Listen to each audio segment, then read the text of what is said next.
This week, we bought Robocop for $1, and during the transaction asked, could crime ever get this bad? How do you measure overkill? And finally, could Robocop possibly be the worst cop ever? Dead or alive, you're coming with us on Force-Fed Sci-Fi.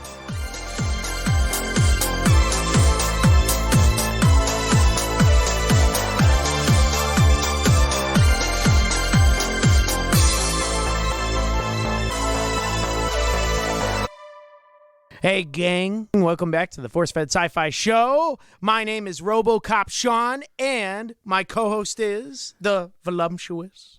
I am Chris Rupp, and today we are joined with a special guest, our friend of the show, Mr. Brian McLeod. Say hello, Brian. I'm just amazed that you got my last name right. It's actually McLeod. Oh, be quiet, you. No, his last name is McLeod. I can't believe you got that right, too. That's insatiable. That's pretty easy. Yeah, most of the time the pizza delivery guys always says McLeod, or everybody in the lobby was just saying, Brian McLeod, and I have to correct them. Anyway, happy to be here. Good, yeah, and you're a listener sometimes, maybe once in a while. If it's a movie that I recognize, yeah. I'll put on the pod, and while I'm sitting in traffic during rush hour, I'll just listen to you guys ramble. Sweet. About Jurassic Park, Terminator 2, Judgment Day. Was this your first time watching RoboCop? You know, it's actually the second time. The first time I watched it, it was on like some DirecTV channel, like Audience or some network or something like that. But that was a couple years ago. And then this time when I watched it, paid attention to it, and noticed a lot of things I didn't notice the first time I watched it around. This is one of those movies you can't watch on network television. No.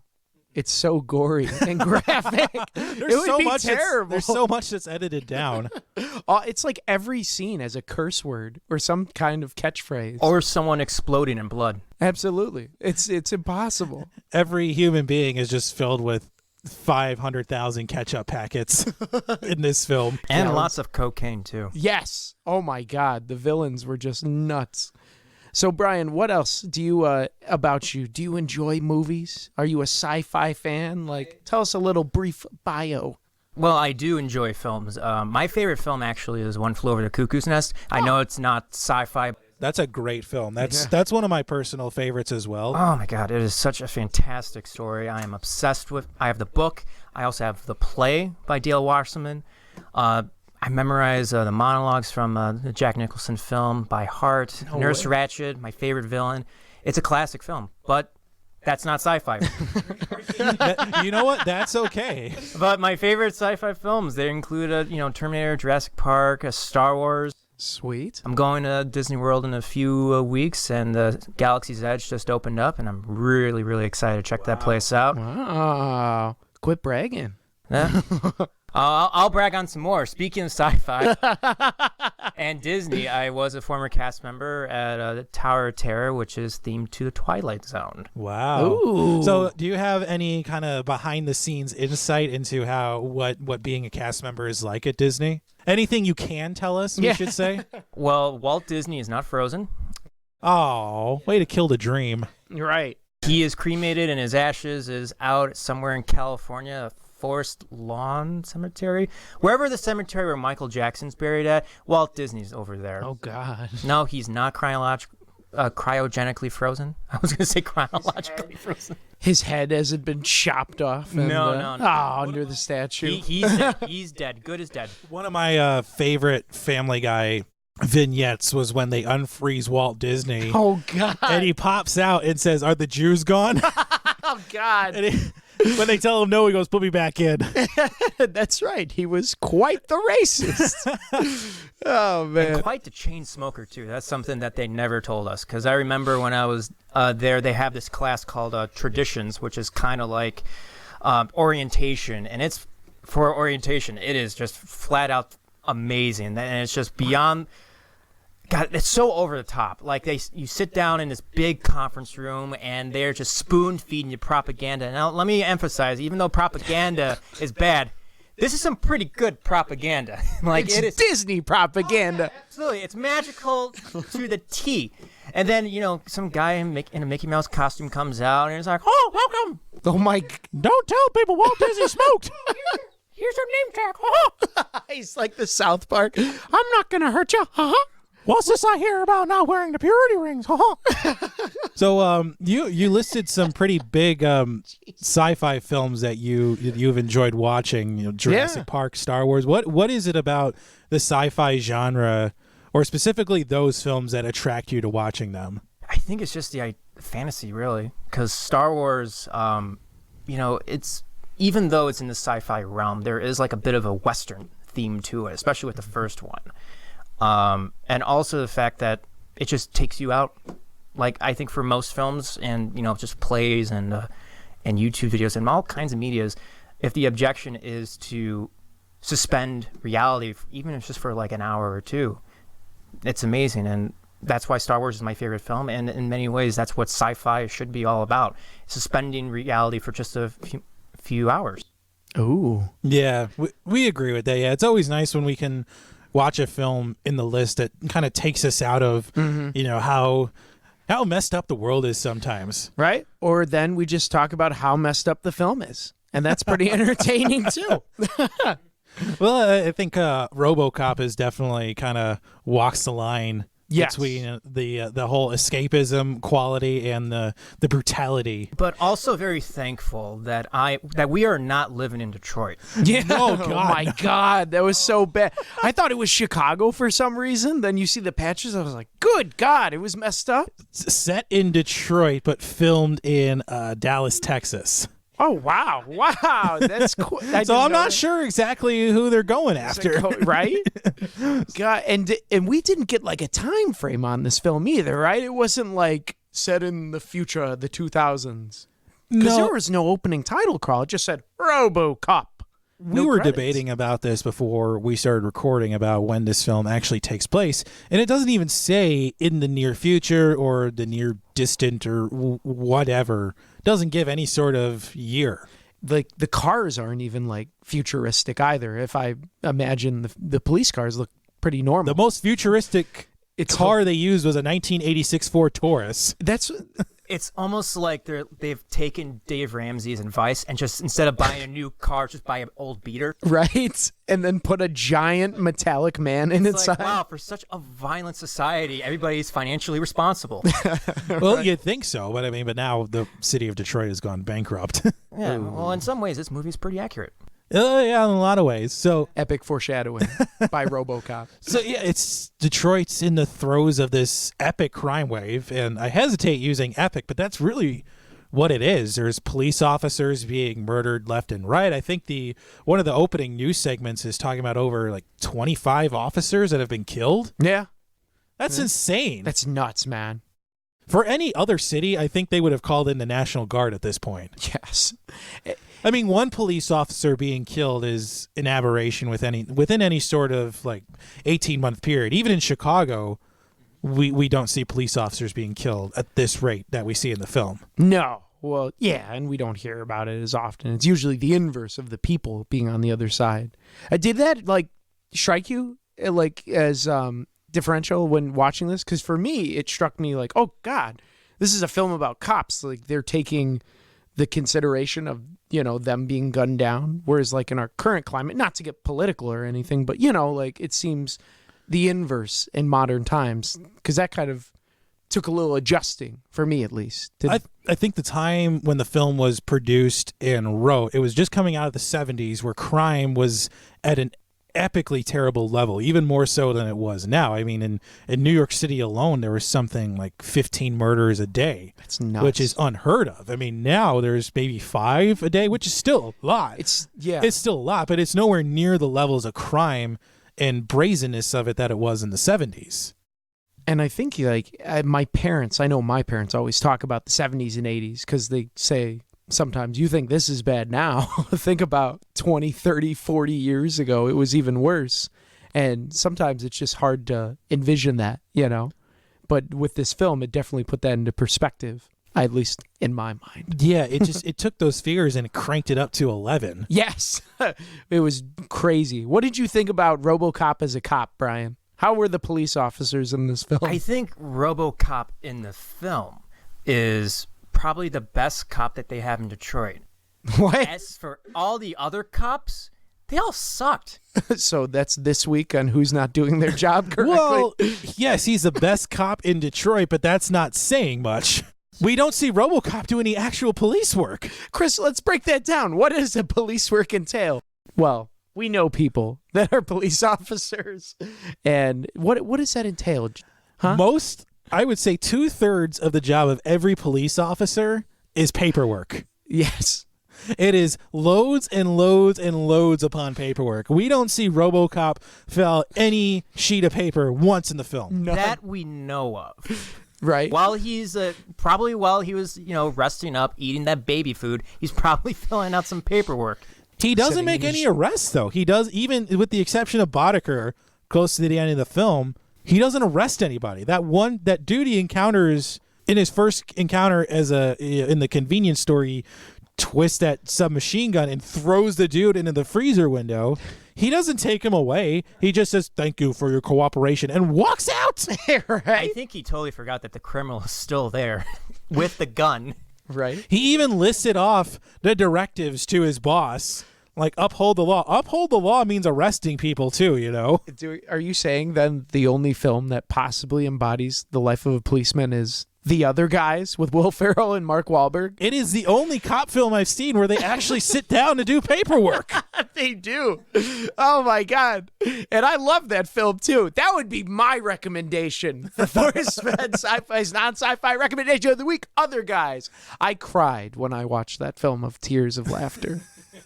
I own it, baby. But not to get on a tangent. Well, he also has this disregard for due process. Yeah. When he runs into that drug warehouse and starts shooting people, where's his warrant? There's none. All he did was interrogate that one dude by grabbing his hair, so he coerced a confession out of a suspect.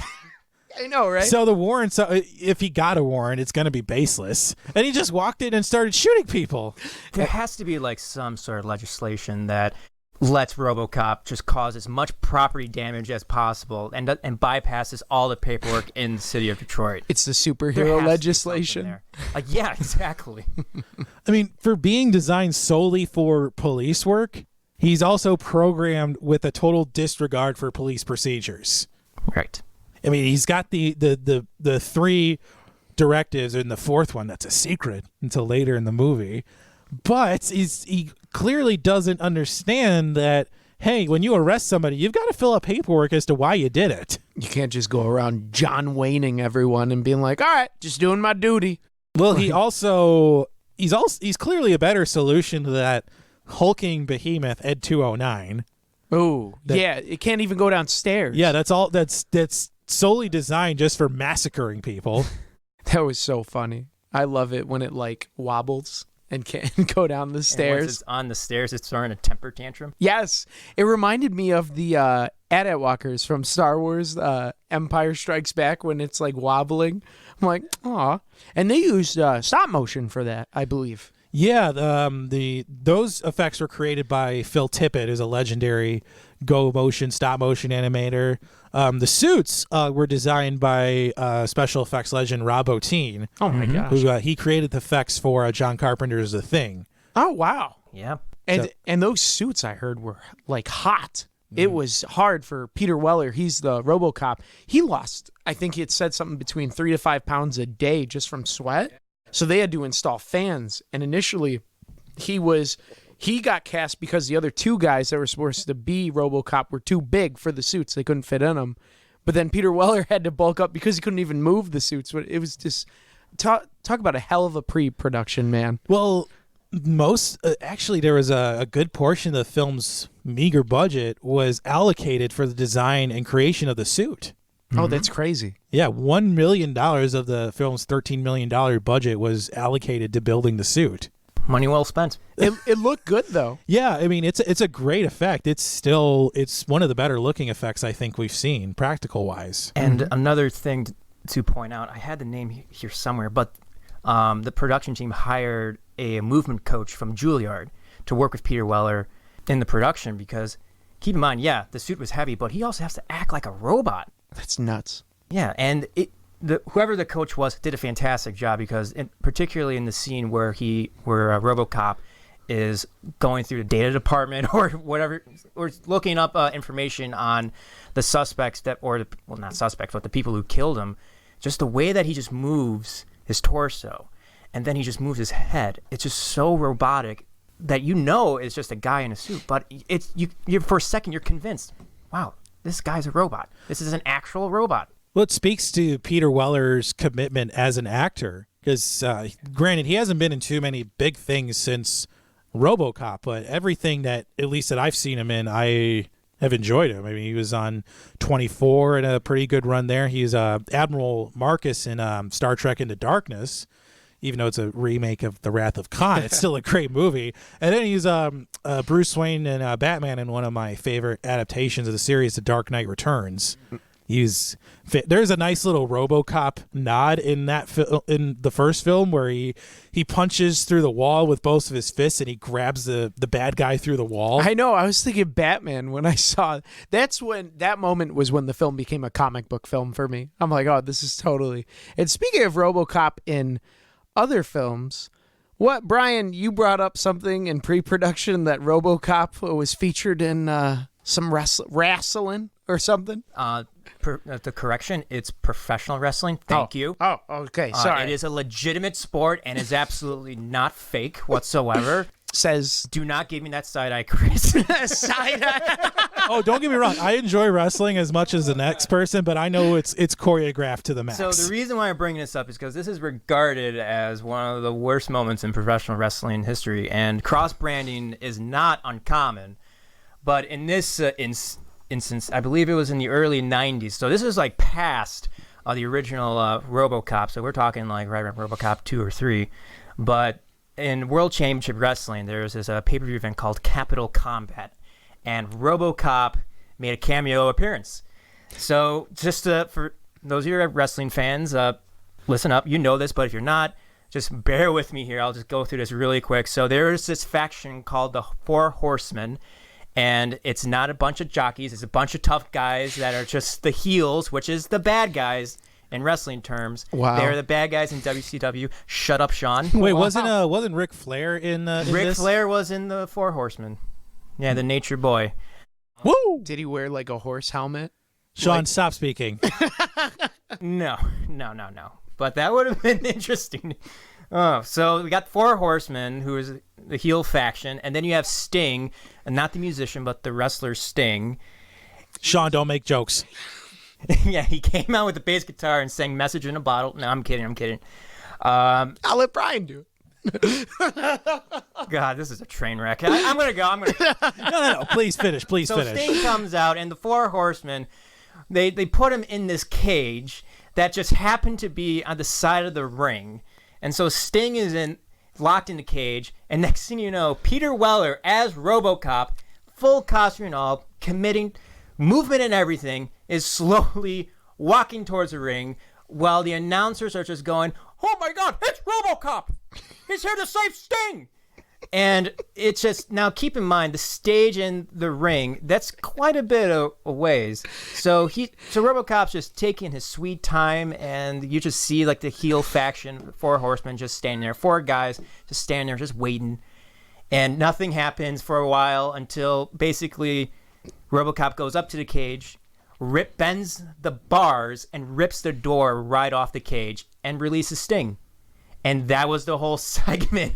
And everyone scurries away, right? Everybody scurries away because they were afraid of And that RoboCop. killed WCW wrestling. Yes. Yeah. No, that was the Monday Night Wars, but let's not get into that. I do have to agree with Brian. I have seen it. He sent it to me, and it's about as great as it sounds. He does take his sweet ass time. I'm like watching this, like, wow, is this really happening? Sure enough, he's coming. He's still on his way. He's almost there. He ripped the bar doors off. Oh my God. Well, Lord knows what he's going to do to the Four Horsemen. I'm convinced every wrestling announcer who's ever lived is just subsisted on cocaine for decades, because there is no way they could be that excited about something that choreographed. Right. Gotta sell it. You gotta sell it. But yes, that was regarded as one of the worst moments in wrestling history, and especially in WCW history. But otherwise, Capital Combat was a pretty good pay-per-view. All right. minus that moment. Well, I mean, like you said, it's easy to see how that ruined that soured the reputation of RoboCop. Because I don't know when that took place. Either it was after RoboCop 2, maybe that was the thing that convinced Peter Weller to stop being RoboCop. Maybe he just needed a paycheck. Could be. That happened in 1990, so that was it. Because Peter Weller said adios after the second RoboCop. I think he was done, and I can't blame him. I don't blame him either, but you can Google this, and it is fantastic. I don't need to watch it to see in my mind. I think I'm totally gonna put this online. This is Okay. amazing. Oh my God. Well, in the years since RoboCop has come out, it's developed this weird. It's viewed as almost through this lens of fascism by this strong contingent on the left, and I don't know. After watching the film, I really kind of didn't get that sense that it leans one way or the other. It walks the line in between both political spectrums. Like, are you saying people now say that it's pro-fascism? Yeah. Like, because this film covers like grandiose concepts, authoritarianism, corporatism, capitalism. It's really heavy-handed on that. But it also covers themes of like human nature, corruption. The humanity and artificial intelligence. Absolutely. There's a lot of things that ground the film. And so that's why that kind of is mind-boggling to me that people say this is a because it feels like because Brian, his first thing that he texted me after he watched the film, he said, I feel like this film walks the line of 0 to 100. And there's no in between. I wasn't talking about that specifically, but well, I took it that way. No. I I was talking about the performances. Oh, well, yeah, that's what I mean. Like, because the bosses, the corporate guys, and the villains are so off the wall and overacting you're like, this is totally, it almost feels parody-like. But It's then an there's absurdist piece. Yeah, and then there's grounded moments where he's like stumbling through the house, he's figuring out his memories of who he is, and it really digs deep into that humanity. We're like, oh my God, this is pretty good. You got me, movie. Well, it paints the villain from the left as like this corporate, cold, greedy businessman who's just in it for the money. And it also paints the villain from the right as the street criminal, the drug dealer, the mob boss or whatever, and it puts them in cahoots together. Mm-hmm. So it really is, it splits the difference, and it just walks the middle of that political spectrum. I didn't really feel like it leaned one way or the other. Yeah. And it's almost like the police force are almost this neutral party who really have no say in what happens in the world. Because OCP, they it's almost like they sponsor the police force. They give them their gear. They obviously put RoboCop on the scene with no real oversight police-wise. It's just, the corporate interests control RoboCop, and they want him to perform well. Yeah, OCP to me seems like the government contracting because, like military, we contract everything, like all the weapons and vehicles, etc. That all comes from private contractors. So to me, I always assumed OCP was just like they provided the officers with like the guns, the cars, etc. But yes, I totally agree with you. The cops to me seem like that neutral buffer. Hell, they wanted to strike in the middle of the film. They did strike. They did strike, and we never find out what happens. No, because the film ends abruptly. The only thing that was certain is that Murphy's at peace. Yeah. But Detroit is still in chaos, as we know. Muck. It's weird because we don't figure out the end game of Dick Jones and Boddicker working together. It's through this project that they're creating with the new Delta City that is like, hey, I'm going to make money and you're going to make money and push more drugs, just assuming that the trailers they're going to build for the million jobs are just going to become dens of prostitution and drugs. Right. Do you, with all these bad people in this film, do you think there's any good guys? Because RoboCop, as we said, he's supposedly the good guy, but he doesn't follow police procedure. He brutally murders people. He shot a guy in the balls. That's right. He literally shot a guy in the balls. Through a woman's dress. Right? Like, whew. There's like he's not adhering to any regulations or stipulations. So are there good people in this film? Do you think? Is programmed morality really morality? That's a good question. And who's programming? His morality and ethics are dictated by programming, not any sort of values that have been passed down to him. It's just, this is what your programming is. So he's sort of this neutral good, not even lawful, because and this is the question I had watching the film: is it a sci-fi film or is it a crime film? It's a good question. The second act certainly has those elements where he's exploring his past and his humanity, his wife and son, but we only see those characters through his eyes. We don't see the real world version of them. It's almost this romanticized version of his wife and his son. Yeah, they've all gone away. Yeah, and then when he realizes that Boddicker and his gang are his targets, it stops being a cop movie and it becomes almost this crypto revenge film. Mm-hmm. That's cowed behind a badge. Right. It kind of reminds me of Batman. I get. Oh my god! I think RoboCop is Batman. Yes, this is something I would say. No, wait a minute. Hold up. The premise of Batman to me has always been summed up best by this: it's a schizophrenic billionaire beating up the mentally ill.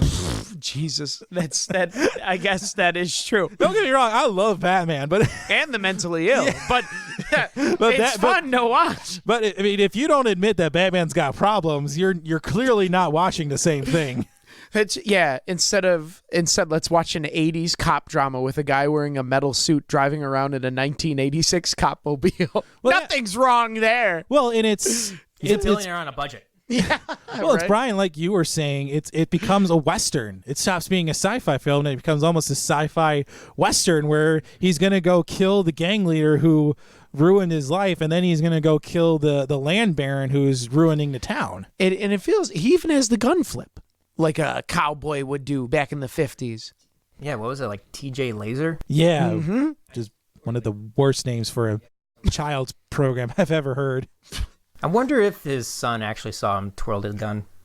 I think, that was where he got his son. Oh, the actor? TJ Laser, or are we talking RoboCop? Talking about Murphy before he became RoboCop. Yeah, because I think in the movie that's where they said he got the twirl. Well, before Murphy transferred to that rough and tough police precinct, he was in this, quiet zone compared to the rest of the city. So I'm assuming he took his son into the precinct one day to see how, hey, son, do you want to see how a police precinct works? Maybe not that one where Lewis is beating up perps. Watch me brutally murder someone. There's nothing wrong with that. Talks about a great childhood. I mean, Murphy was rough and tough. I mean, you see him take all those shots before he became RoboCop. I chalked that up to great body armor. He lost his hand. He got shot with a shotgun like 12 times and then shot in the head. At least 12 times. And I was just like, dude, he doesn't need to become RoboCop. He is. He is RoboCop. And they cut that scene too because he gets his hand blown off, and then I watched the theatrical one, and he just stands up and his whole arm's off. So I guess in the cuts, they shoot off his arm, but it was so grotesque. I think you said the pre-production, this film got 2 X rated. 11. It received 11 X ratings before they cut it down enough to get an R rating. Yes, and Brian, I think he told me that the news elements that ends up becoming like, I buy that for $1, were added just to lighten the film up. Because before, this film, I guess, was this brutal, murderous, grotesque film. The second time that I saw this film, I'm not going to lie, I see the title card, it says RoboCop, and then it cuts to this news segment. And for a second, I was streaming this on my computer, and I thought this oh no, I've been duped. I'm going to get rickrolled. But no, that's part of the film. And in ways, that's kind of helps cement this world that we're transferred in. It almost cements it in this comic book, this ridiculousness. Have either of you ever read the Dark Knight Returns comic book? Love it. Throughout the comic, there's these news segments that are in between the stories. I mean, a lot of it has to do with Batman, obviously, but most of the times the news stories are so ridiculous. I mean, and this is also too. I mean, this is 1987, so. Obviously, the Reagan presidency was still running supreme. The Cold War was kind of waning. But one of the big things about the Reagan presidency was this whole Strategic Defense Initiative, or Star Wars, which we see in those news segments in the film, which was just a propaganda program to really bankrupt the Soviet Union. Nothing was ever put into prototype and nothing was launched. Oh, that's crazy. But obviously in this film, it misfires and kills like 10,000 people in California. I mean, and there is a certain comic book quality to the film, not even a superhero comic book, but just regular comic book. I'm going to say Watchmen, obviously not on the same level as Watchmen, but just in that comic book ridiculous style. You write off a ton of the gore and the violence because it is so ridiculous and over the top. It is. The guy's like getting stabbed in the neck and his blood just shooting out. Like Oh, a hose. God. That was pretty. Or like the guy that drives into the hazmat. And then he becomes... That actually scarred the crap out of me as a kid. Because I watched this when I was like 7. Who let you watch this as It was a child? at my grandma's house. I mean, hey, man. Your grandma sounds awesome. She was. And I remember... You got traumatized from that? I did. He looked disgusting. His fingers are... Now he's like... His fingers are melting off, and he's looking like the toxic Avenger, just like, help me. And then he literally just explodes on the car I think windshield. my favorite part of that is that how he's just begging for someone to help him, and everyone's like, "Oh, get away from me!" Like, "Oh, It's germs, man." This film just touches on so many social commentaries where, in hindsight, I'm like, "Oh, this is so woke. This is so great for the times." But I don't know if like the director was trolling us or the screenwriters. Like, No, I think it is not as woke as you think it is, because I've heard some kind of like behind the scenes horror stories, like the two cocaine hookers that Bob Morton is hanging out with. They were actually referred to as B words on set. Like they call them like, "Hey, B words, get on, you're ready to film." Like B words. Yeah, The female. I'm not dog. gonna say it. No. No, Come on. we might have kids listening. You have kids listening to this show? No. We don't know. Jeremy's son Cameron listens to the show. We don't need him repeating anything and then his wife getting upset at us, and then Jeremy can't come around anymore. Oh, that's a shame. Well, and the violence in the film is done in this sort of cruel, dispassionate manner that almost makes it reprehensible in a lot of ways. Oh yeah. I mean, these villains aren't any sort of people you sympathize with.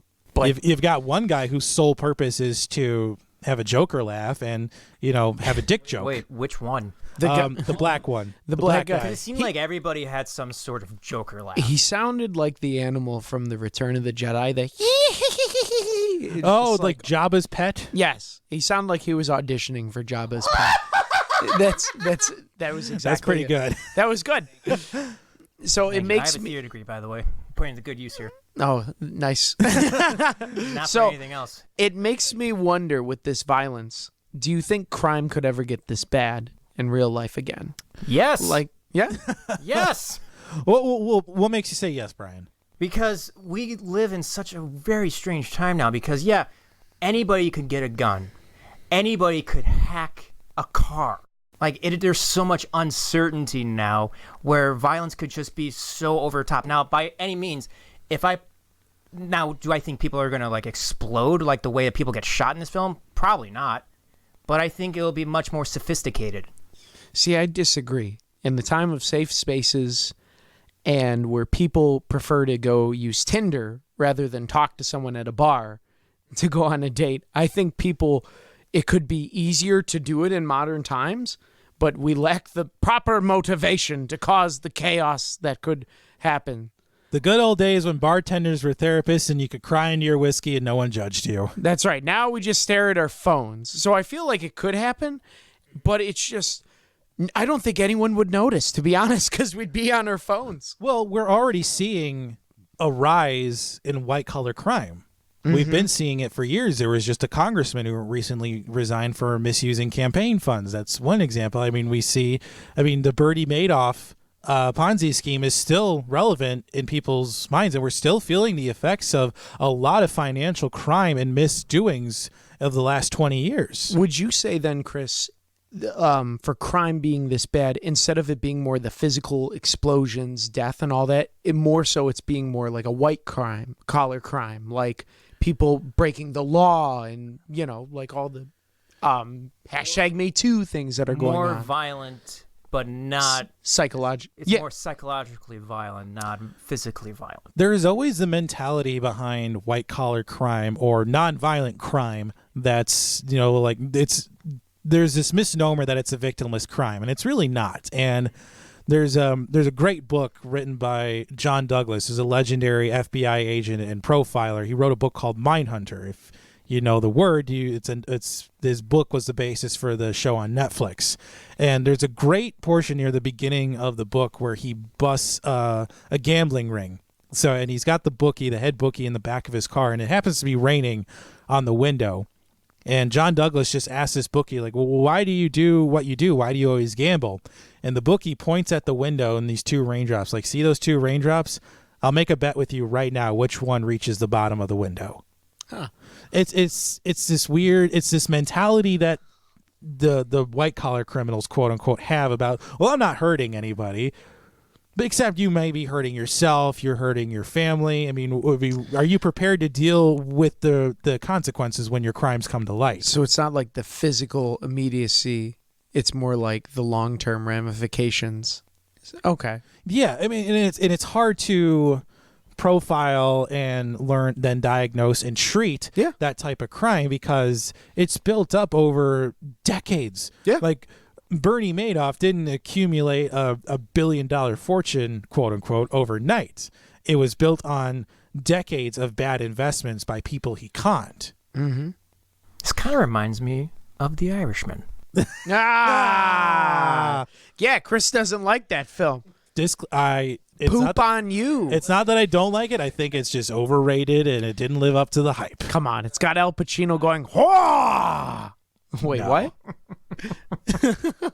So my last question is, with this being a sci-fi film with science, do you think this could ever be possible with a Robocop in modern times? Do you think there's like Robocops out there, or would we have any technological solutions to crime in the future? Well, you all, like we just talked about, crime has to get bad enough to the point where Robocop becomes necessary. Mm-hmm. Or there has to be some type of extreme measures that are put in place to combat crime of this level. Because what we're seeing in Detroit in Robocop is crime of literally epic proportions. It's almost warlike. Mm-hmm. Like, I'm surprised the National Guard wasn't called in at any point. Yeah, where was the National Guard? Sitting on their ass. All right, yeah, Sean, what were you doing? I don't know. I would have loved to have been out there. But do you think we could technologically make this? Like, do you think we could design a guy in a costume like this? Or a costume in like a machine, a cyborg? The level of robotics in this film is incredibly advanced, and that's not something to overlook, especially the blending of the human mind with a robot body. Yeah, that's got to be nuts. What's the institution out on the East Coast, like Boston Dynamics, that build those robots? You know, I know we see them on videos of like just these little robots with 4 legs and people just knocking them over, and they're hilarious at first. But then you dig a little deeper and you find them like walking around carrying boxes, jumping from crate to crate, just doing regular human stuff. And dare I say, even sex dolls. Those, I know, bear with me here. Those things are so realistic to the point that if you combine the two, maybe it is possible that we could have a Robocop of some proportion. Mm-hmm. Probably not at this level, at least not for a long time. But if you look at how technology has been vastly developed in the last couple of years, I mean, dude, we're talking about the Razr phone is back and it's a foldable phone. That's nuts. Yeah, exactly. I think with the way it's advancing so quickly that it's definitely possible. Okay. I think we should look to current technology as a means to helping combat crime. And in a lot of instances we're seeing in Chicago where gun violence has reached historic proportions, there are sound monitors in place to detect gunshots. And with that technology in place, the police officers on patrol can be deployed quicker to those areas. But also, too, I think they should find a way to incorporate that technology into investigative techniques, too, in order to clear these cases, enhance some sort of DNA database. Granted, there's a lot of ethical and privacy issues with those that we won't get into today because that's its own quagmire. Giggity. Shut up. But I also think that it could be used to like a technology in a James Bond film was when he uses palm print to imprint on a gun. And I think if something like that were in place in the gun market where only you could use that gun, it would cut down on a lot of legal gun use. Definitely. I mean, and then this is something that can be addressed in the future. There's obviously no one clear solution to addressing violence, crime. There's no one solution fits all. It's going to take a lot of work from a lot of different people from all different sides to come together and come to a solution where violence and crime can be manageable really in any municipality. It's just Chicago is a city that's near and dear to a lot of us, and there are times when it's just we live right there. Yeah, it's just it's sad to see like over a weekend, 17 people were shot. Every freaking holiday, you just know someone's going to get gunned down in their own house. As far as creating a literal Robocop, though, that's what I was saying. So in modern times, there is none. They do have, like, in Japan, I believe I read online, they have, like, robots that are actually in jail cells that scan prisoners and monitor their behavior. And if the behavior isn't, like, calm, neutral, as it usually is, then it sounds off sirens. I found this was pretty exciting. What are those things that fly? Crap, I forget. Drones? Drones, yes. You're in the military. Drones. So Japan has drones that catch other drones with a net because they don't want to pollute and shoot them down. So, yeah. But pretty much the technology is limited to basically drones, sensors, and robots that kind of stop streetlights. We have not added anything yet to like a human body that could be this capacity, but maybe. Well, the level of coding that would be required to create a Robocop is staggering. It's like we talked about in I Am Mother. It's nuts. You almost have to create a basic artificial intelligence to combine with a robot to therefore become a police officer, because police officers it's the toughest job out there. You have to make judgment calls in the blink of an eye. Mm-hmm. And for all you know, I mean, you could wind up ending somebody's life or injuring them or losing your own. Exactly. And you have to make those split-second decisions. And I don't know if a robot is capable of doing that. I think an artificial intelligence would. Yeah, a robot, it would just be measure, escalation of force, boom. It's either on or off. There is no buffer in between. Kind of like with my red shirt, the guy getting blown away at the freaking the overkill. What a segue. Yeah, right? He just like gets blown away. There is no like off switch. Call an ambulance. There's 18 holes in him. Yeah, God. Like he's already dead. And speaking of red shirts, what was your red shirt, Chris? I have to go with the criminal who was thrown into the freezer during RoboCop's first encounter. You mean the guy that kept saying F me, F me, F me when he shot at him? Yeah. That is such a very weird thing to say. I know. When you're in the heat of the moment. Well, he chucks him 20 feet into a freezer window, and the glass on those windows isn't thin. And head first.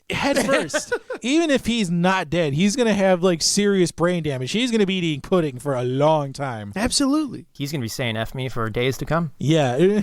He's just going to have nightmares about being thrown through a convenience store by a robot demon. Good God. What about you, Brian? Did you have a red shirt? So kind of, sort of, it's just like this nitpick thing. At the very end, what is... the main bad guy getting tossed out the window. Dick Jones. Thank you. I was thinking of the actor's name for some reason, but he's a fantastic actor. Well, the actor's name is Ronnie Cox. Ronnie Cox, the great Ronnie Cox. Why am I saying like he's dead? He's still alive. I don't know. That's your choice there. Oh, God. But no, at the very end, when he's thrown out the window, the claymation of him falling out. Oh, yeah. The claymation in this film is spectacular, except... and if you look very closely as he's falling out the window, Ronnie Cox's arms is longer than normal. Yes. Yeah, and it might be a perspective issue, or maybe they just rushed it, but it's almost like he's become Stretch Armstrong and he's trying to save himself. Yes, he's like the incredible arm flailing man. Yeah, and I was like, wow, you're setting yourself up for a pretty good sequel. Well, I mean, Die Hard came out the year after this, so they didn't have quite have the effect yet of dropping somebody off a building. Yeah. Yes. And fun fact, there's a thing on Netflix where they talk about, it's like the movies that made us. Yeah. Yes. And they talk about how they dropped him. Oh God, what's his name? Alan Rickman.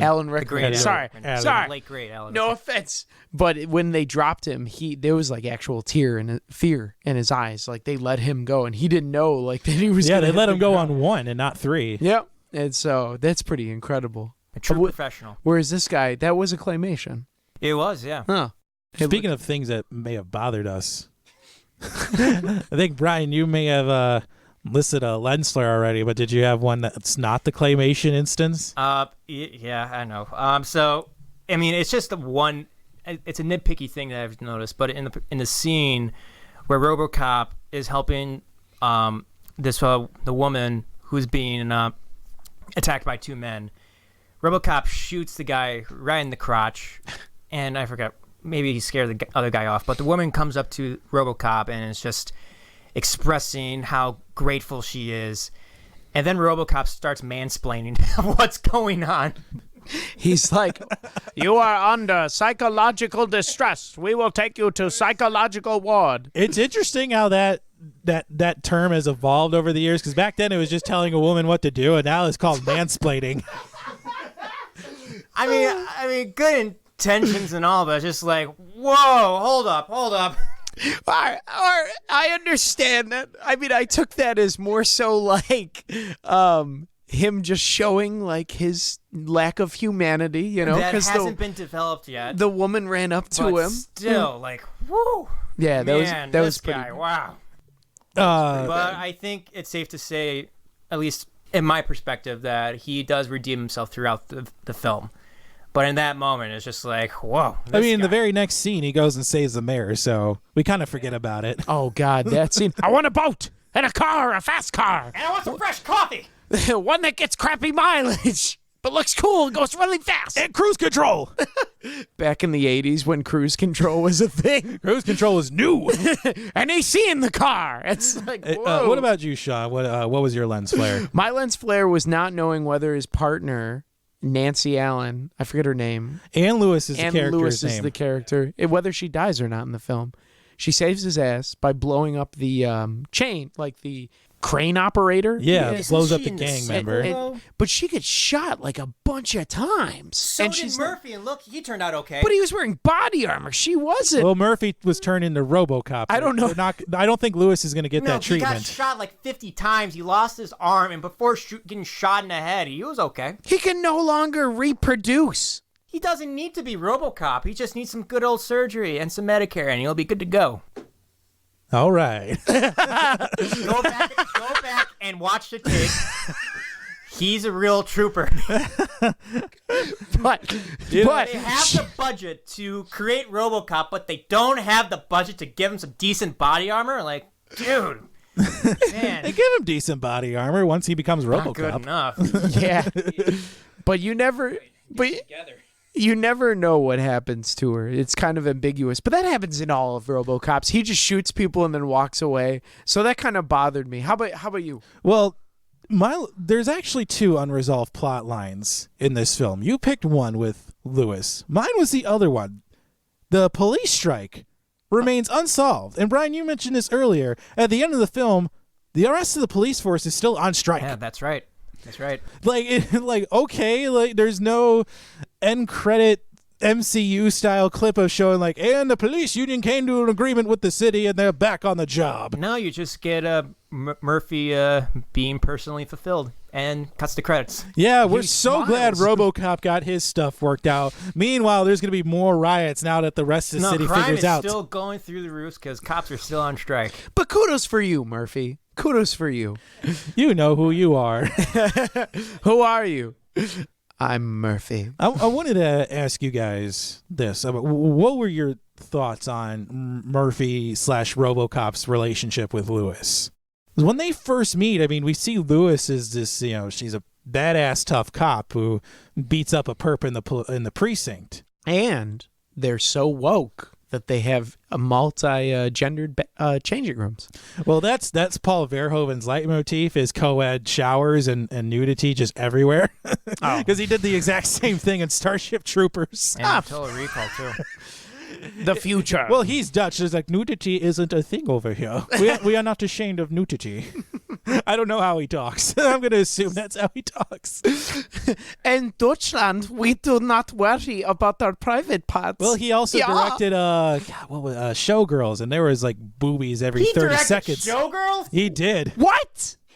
He directed Showgirls. Eddie Murphy got an Oscar nod in that film. No, that's Dreamgirls, you idiot. Oh, my bad. I was going to say, time out. No. That's why it blew me away. I'm like, this guy, the Robocop director? No. Jennifer Hudson, Beyonce, Showgirls, and with Eddie Murphy? God. No. Showgirls was this pile of crap movie starring Elizabeth Berkley and Kyle MacLachlan. I don't know why I know this, but it's one of the worst films ever made. But it's like infamous because of the grotesque nudity. It's more about boobies than it is about the plot. I want to see him direct Dreamgirls and stand over there and sing your blues songs, yeah. That would be amazing. That's just Paul Verhoeven's style. Is just boobies everywhere. We do not need this closing. No. But we get almost this platonic relationship at first between Lewis and Murphy. And then he dies, becomes RoboCop. They run into the hallway, and it's almost like she's, it was almost got like a robo fetish. A little bit, but I'm glad they didn't dive into that, Because I think this is just for me personally, but I don't like forced romances in films.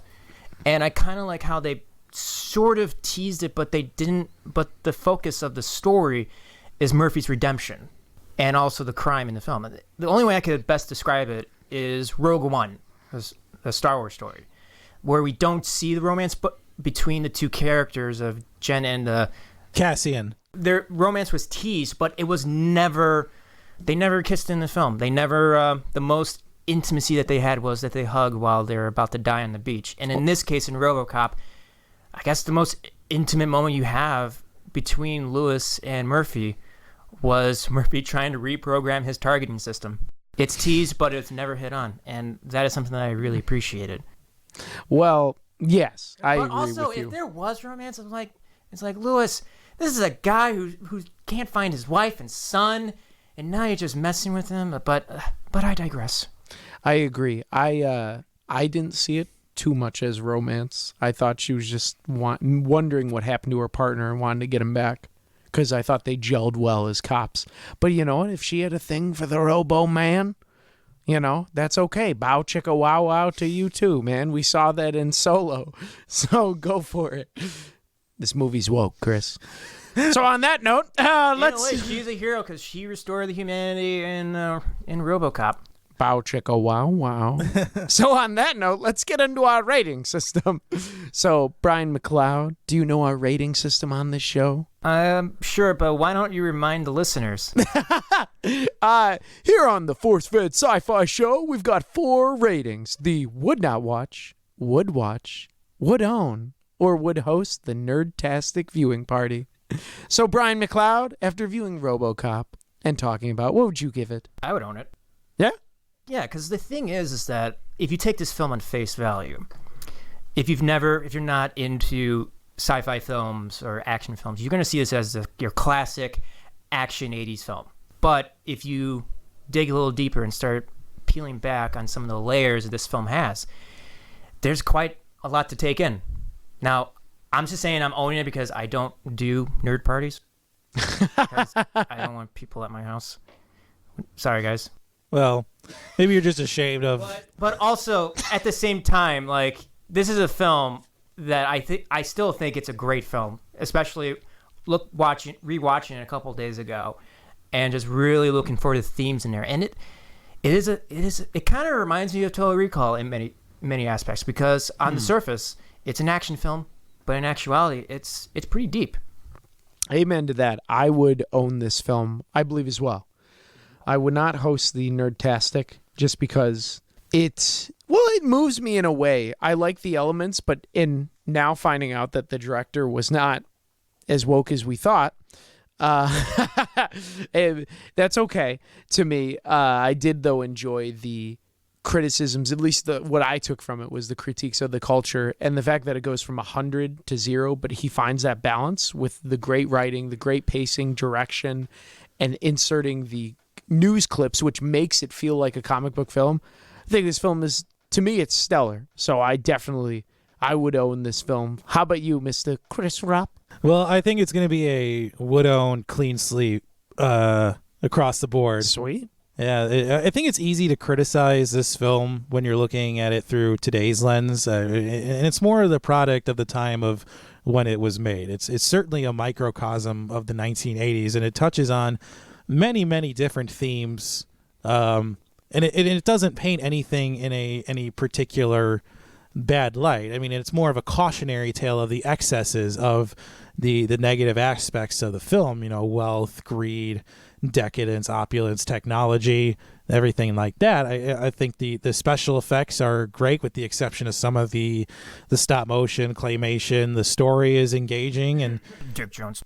and it connects a lot of themes, and we don't sympathize with the villains, but then again, we're not really supposed to identify with any of the villains on either side, whether they're the corporate villains or the street thugs, and that's the reason I give for Wood wanting to own this film.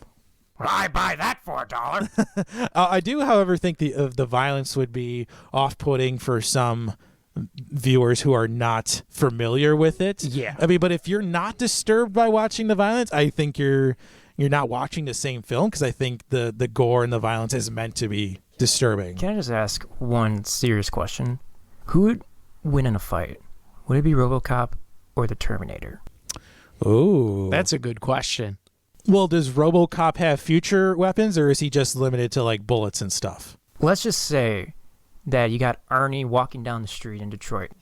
T-800, flesh and blood with Arnold Schwarzenegger, and then he runs into Robocop and they get into a duel. They just have guns. Who do you think would win? I'd have to go with the Terminator. Yeah? Yeah. Same here. Yeah, because I mean, the Terminator is designed to kill. Its sole purpose is to kill its target, and it's going to do whatever it can to do that. Whereas RoboCop, unless he's programmed to do otherwise, he has his 3 directives.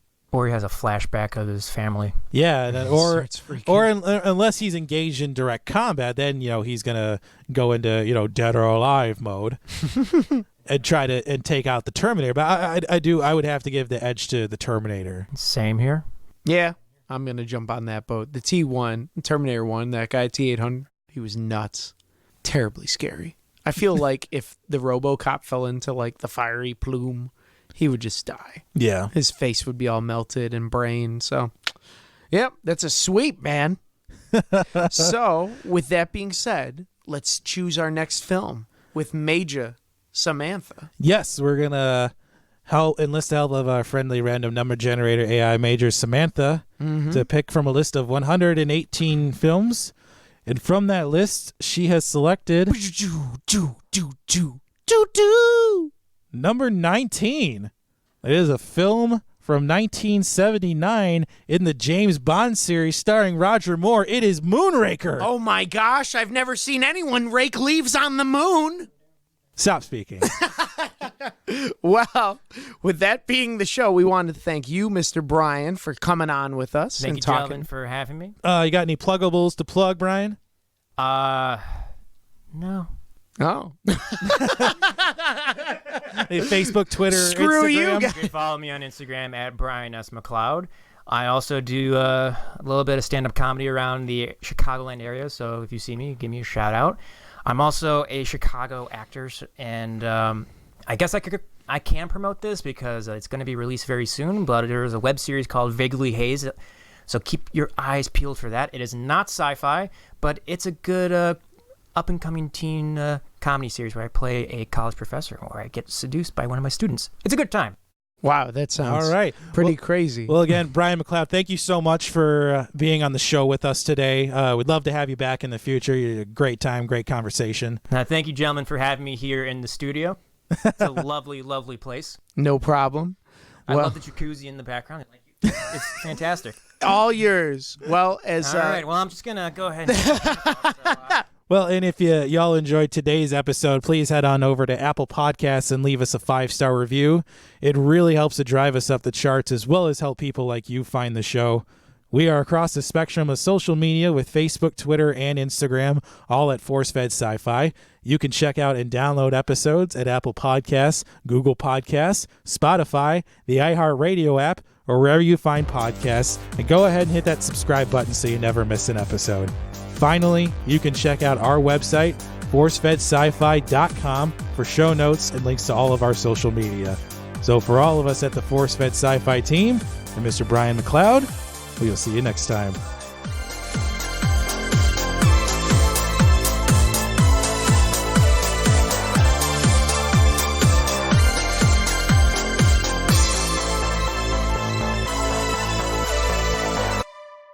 ForceFed Sci-Fi is written and hosted by Sean Culp and Chris Rupp. Website design, associate producer, and editing by Jeremy Keski. Artwork designed by Mike Berger. Theme music composed and performed by Custom Anthem.